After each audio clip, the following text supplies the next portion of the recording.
In 2019, outdoor guide Kielyn Marrone was put to the test when she competed on the TV show Alone. If you haven't seen Alone, it's one of the most extreme outdoor competition shows I've ever watched. Contestants are dropped into remote places with only 10 pieces of equipment and challenged to survive in the wild. Kielyn finished third in her season, lasting a total of 80 days in a hand-built shelter, cooking over a fire, and hunting and foraging for food. I'm Shelby Stanger, and this is Wild Ideas Worth Living, an REI Co-op Studios production. Kielyn Marrone lives in northern Ontario, Canada, where she and her husband Dave have built an off-the-grid homestead. There, they hunt, trap, and forage for most of their food. In addition to being their home base, the property is also the headquarters of their winter adventure company. Kielyn never guessed that her career as an outdoor guide would lead her to compete on a reality TV show. In fact, in her normal life, Kielyn doesn't watch much TV at all. For several years while she and Dave were building their own house on 40 acres of undeveloped land, they lived year-round in a tent in northern Canada, even in the dead of winter. How did you get the idea to even apply to be on Alone? Yeah, it's kind of a funny story. Like in our tent, we downloaded season 4 of Alone because our friend, Jim Baird, was on it, and it was a couples season. So it was Jim and his brother, Ted, from Ontario, and we were watching them and they won. And Dave got inspired, my husband, and he wanted to apply. And, season 5 was like a redemption season, so he didn't qualify for that. He didn't get a call back for season 6. And then for season 7, they were sort of doing a bit of digging, realized that he had a wife who was also into the outdoors. So they reached out to me and asked if I would apply. And at this point of our careers, we had been spinning our wheels, and I was feeling pretty burnt out, like doing well, having good success, but also taking on a lot of debt and pressure to continue to grow the business. And I found out that if you make it to boot camp, you get flown to New York for 10 days of interviews and training. So I was like, damn, if we make it, we'll get a vacation. So I was like, sign me up. And I put very little effort into my profile video. We had just come off a really busy winter season. And right after our season, we have to cut all our firewood for the next year. So we were busy cutting firewood, and I just was tired and was just like, oh, whatever, probably going to lead to nothing. And we both made it to boot camp. So it's like the top 20 people get flown to New York. So we got our little mini vacation. And as the process was going along, I started believing that this opportunity was right for me. And much to Dave's chagrin, I won over him, and they couldn't choose both of us because, one, we had a company to run, and 2, the producers thought that would just be weird, like a husband and wife kind of against each other. So yeah, it's a bit of a sore spot for us, but yeah, but I'm sure he's so proud of you. Like, you crushed it. Yeah, he's super, super proud. And now we can laugh about it. But it honestly was, if I went back again, it would be completely different because I felt so guilty for taking his spot. And like you say, well, I didn't take his spot because, may not have been his to take in the first place. But I definitely had a huge weight on my shoulders to do well, because if I didn't do well, I wasted that chance for both of us. And that put a lot of pressure on me, which negatively impacted my experience, but also pushed me to go further.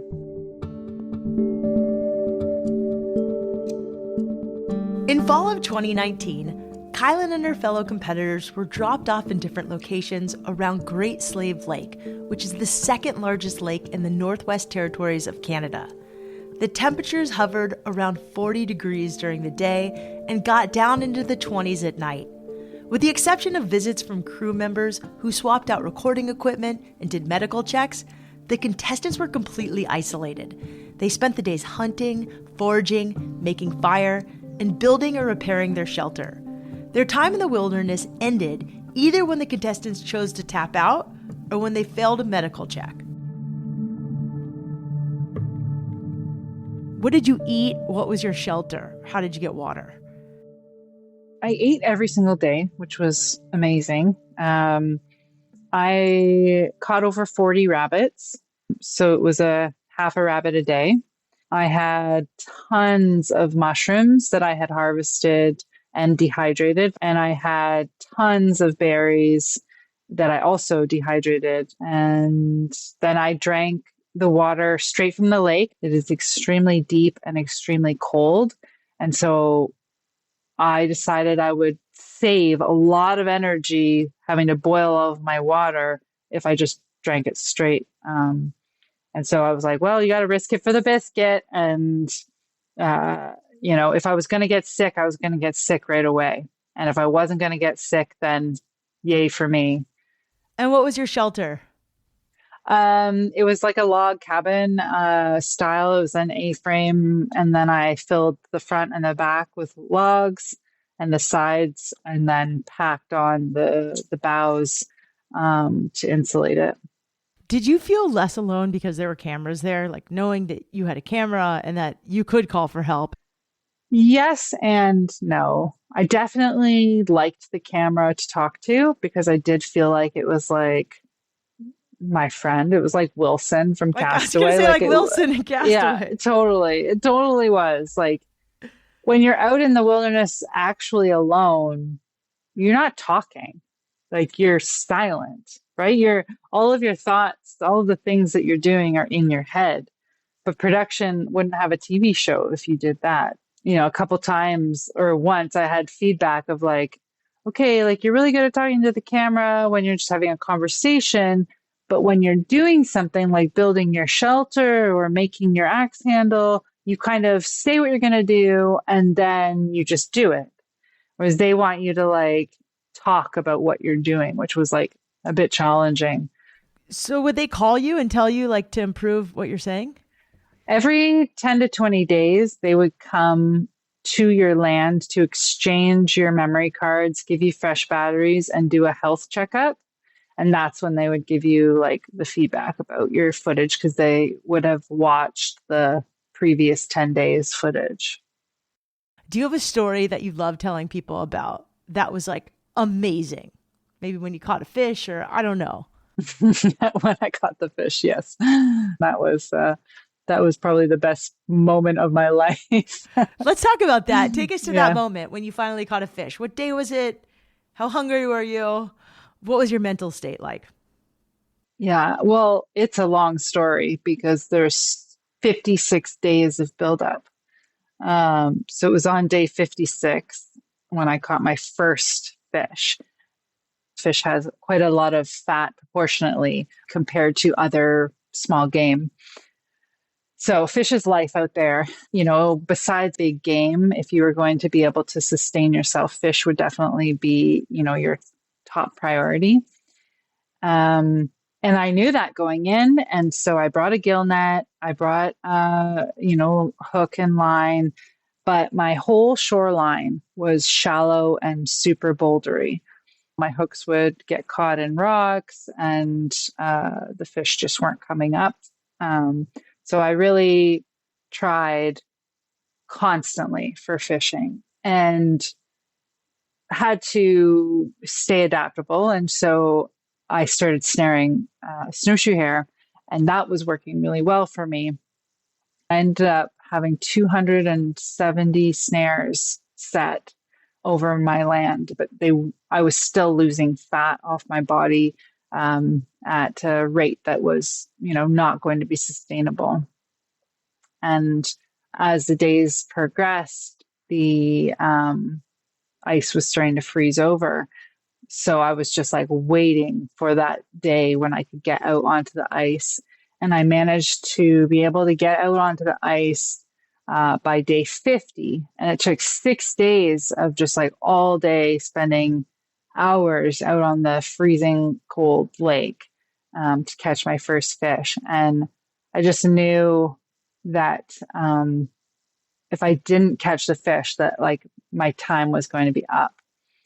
So catching that first fish, like there's this thing that happened to me where like you're playing it cool on the outside, but you don't realize that there's all of this tension that's building because you're just trying to hold it together because you know the pressure that you're under, you know the stress your body's going through, and you're just keeping it together, staying positive, staying adaptable, and staying hopeful.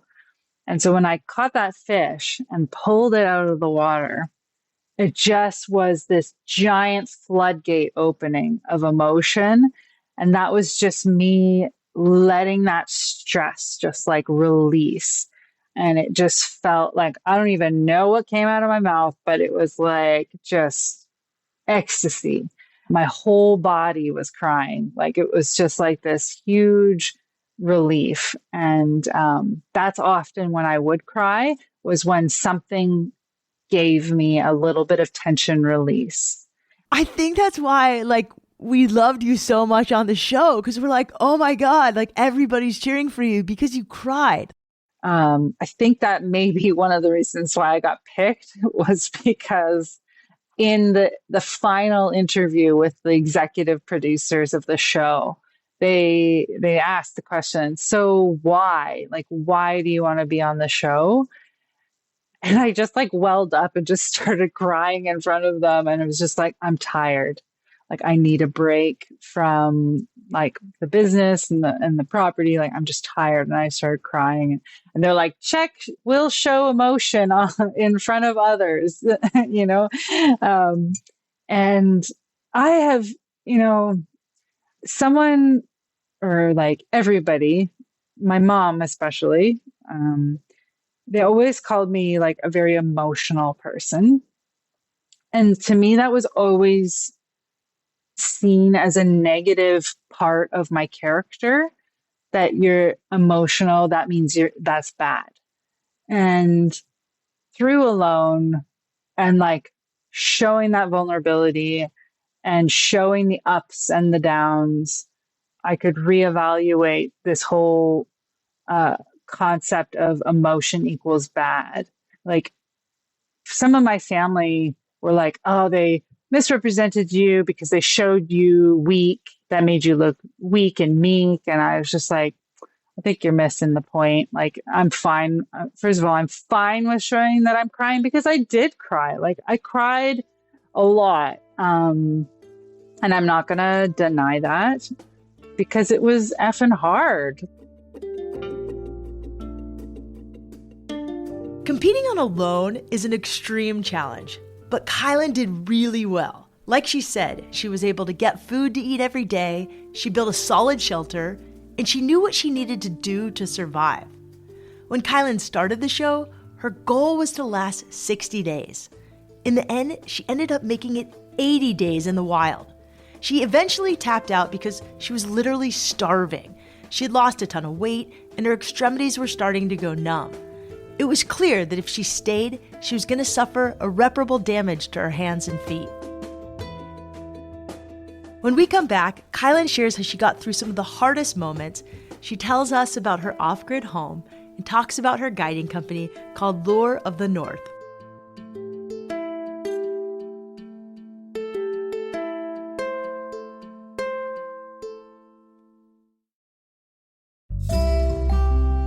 It's no secret I love to spend time outside. I'm always running on the beach, hiking in the mountains, or headed on a surf trip.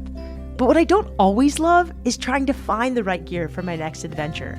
That's why it's so helpful that REI started its Editor's Choice Awards, a roundup of best-in-class gear tested by co-op staff and members. They even take into consideration how the product is made and the impact it has on the environment. These products are top performers in a round-robin field test. Some can last months or even up to a year. They take product testing very seriously. The REI editorial team does the heavy lifting, and we end up with great gear for our next run, hike, camping trip, or skiing and snowboarding experience. REI just announced the latest Editor's Choice winners for fall and winter. So if you're in the market for some new outdoor goodness, head to rei.com/editors-choice. That's rei.com/editors-choice.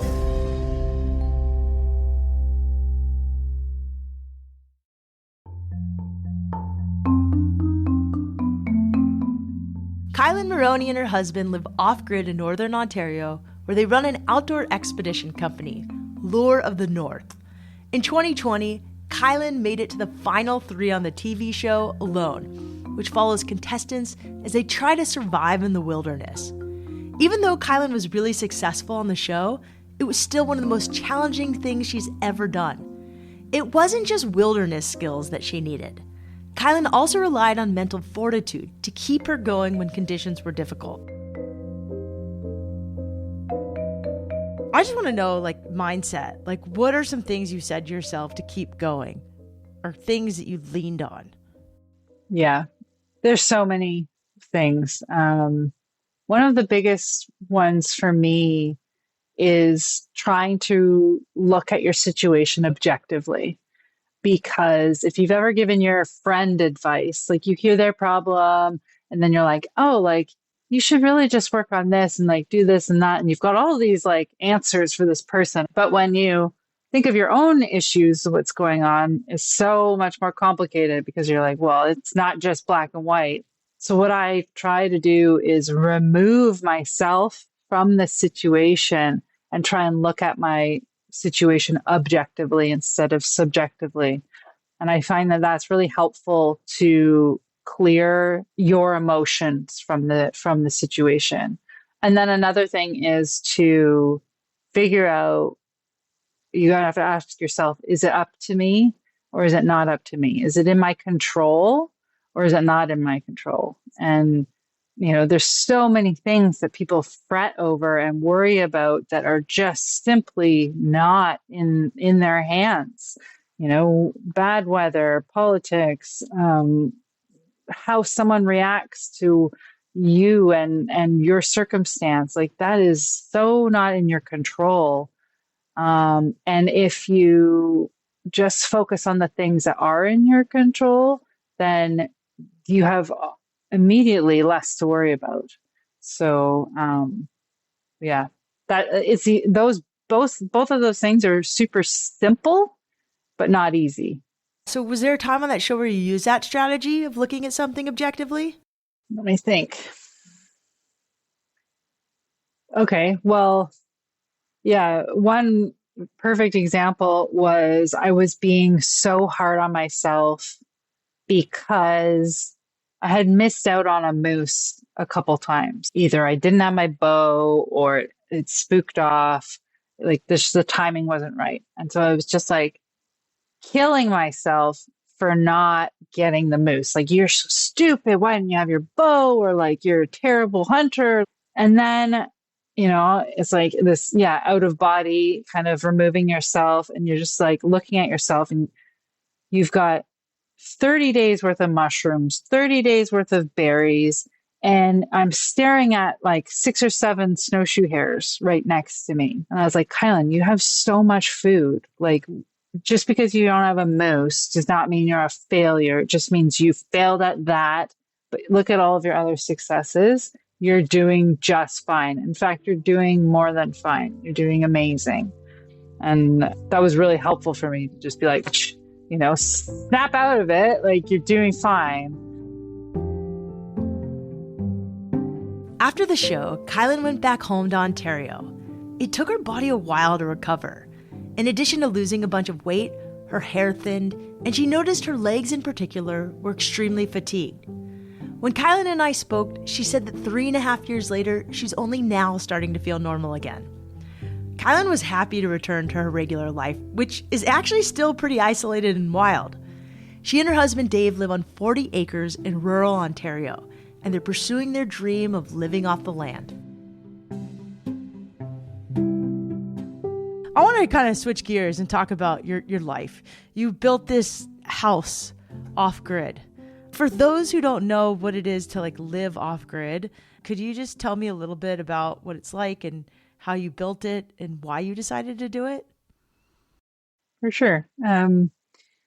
I kind of already always knew that I wanted to have property and build our home and just be surrounded by nature. I was definitely never a city girl, but we were broke ass students with zero money, so we couldn't afford it. But we started looking. Our house, we were newly married, and we still had 2 roommates just to help pay for the mortgage. So we're like, newlyweds, have 2 student roommates, and trying to run a guiding company out of a 900 square foot house. We're kind of running out of space, and our business was growing well, and we decided we needed to walk the talk. And if we're going to be a wilderness guiding company, we needed to live in the wilderness. We started looking, and everything was out of our price range, and we were just sort of maybe we could refinance the house and get some money out. And we're looking into business loans and stuff like that. And then finally we came across a property after a couple of years, and it said 40 acres of paradise. And there was 2 really pixelated photos, one of the pond and one of the lake that it was connected to. And then it was just GPS coordinates. And it was 40 acres for $40,000.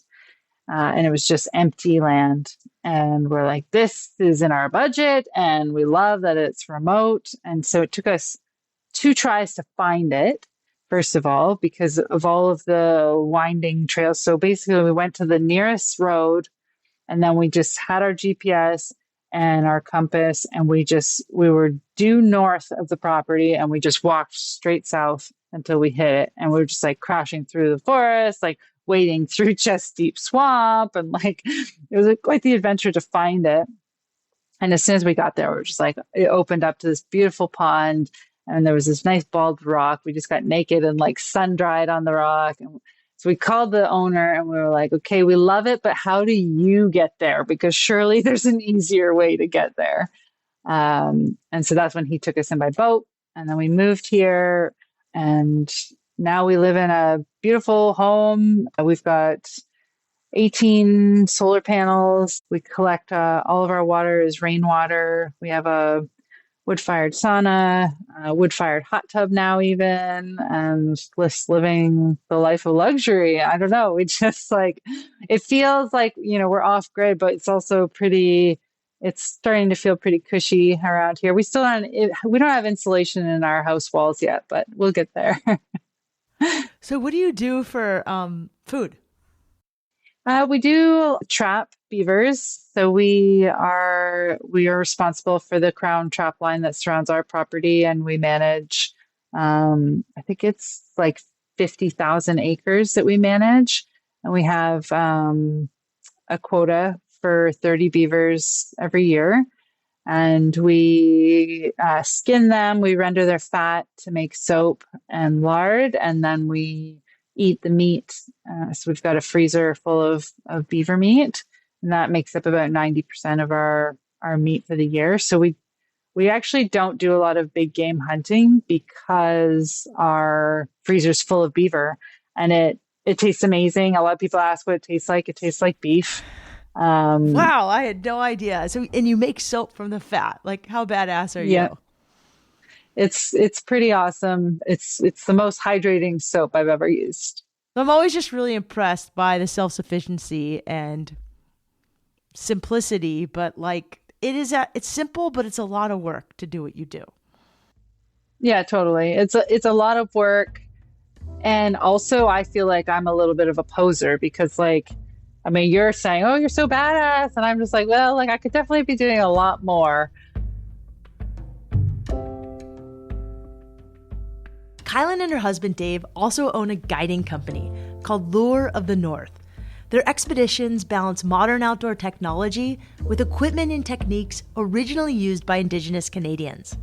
Instead of backpacks and Gore-Tex, Lure of the North uses toboggans and breathable materials like cotton canvas, wool, and fur.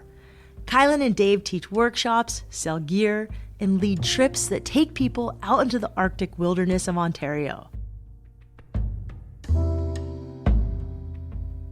Do you ever take people that are like complete rookies like me on like a 2 or 3 day expedition? 100%. Yeah. I mean, we have an intro trip. It's 7 days. And we believe that that is 100% doable for everybody.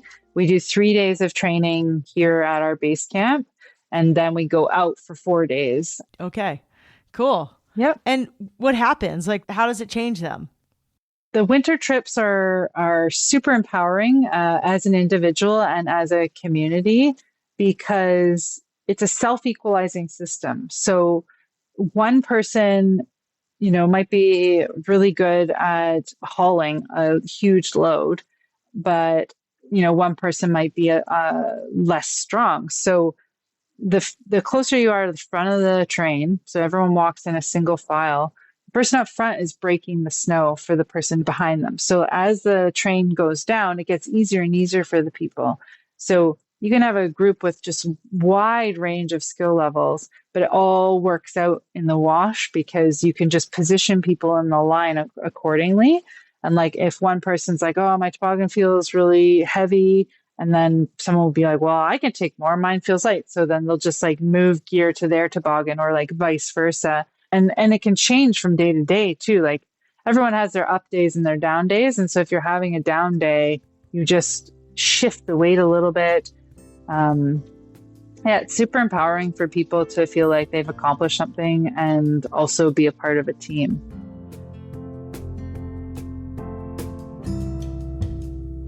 Personally, I'm kind of a wimp when it comes to cold weather, but the trips that Kielyn leads sound pretty life-changing. Many of the participants come away feeling a greater sense of confidence, courage, and a desire to get closer to nature. They even heard from one woman who, after her expedition, pursued a dream of buying her own homestead. If you want to learn more about Lure of the North and maybe even go on an expedition yourself, check them out at lureofthenorth.com. Kielyn, Marrone, thank you so much for coming on Wild Ideas Worth Living and sharing so many behind-the-scenes stories from your time on Alone. If you want to learn more about Kielyn, check out Lure of the North on Instagram at Lure of the North. And head on over to the History Channel to check out Kielyn on Season 7 of Alone. Wild Ideas Worth Living is part of the REI Podcast Network.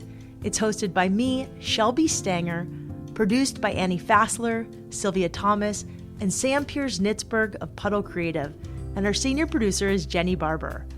Our executive producers are Paolo Motola and Joe Crosby. As always, we love it when you follow the show, take time to rate it, and write a review wherever you listen. And remember, some of the best adventures happen when you follow your wildest ideas.